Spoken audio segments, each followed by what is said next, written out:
বোকা হয়ে যাওয়া। একজন ব্যক্তি ট্রেনের মাধ্যমে কোথাও এক জায়গায় যাবে, তো সে স্টেশনে আসছে, আসার পরে দেখে তার ট্রেন 2-3 ঘন্টা পরে। সে এখন বিশ্রাম নেওয়ার জন্য বিশ্রামগারে প্রবেশ করেছে।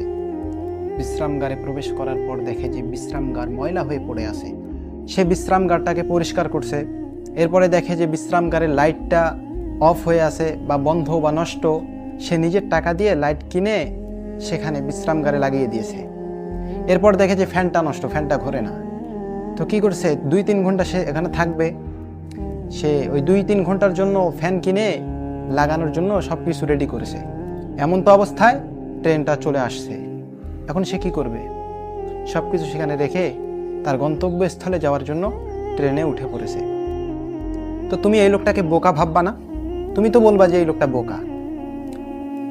এই লোকটার উদাহরণের মতো সেম তোমার জীবনটা। এই যে দুনিয়ার মধ্যে তুমি এত কিছু করতেছো এই অল্প সময়ে, হঠাৎ একদিন তোমার সময় ফুরিয়ে যাবে। তাহলে তুমি কিসের জন্য এত কিছু করতেছো? হঠাৎ ওই লোকটার মতো তোমাকে চলে যেতে হবে সব কিছু ফেলে রেখে। তাহলে তুমি কোথায় বুদ্ধিমান?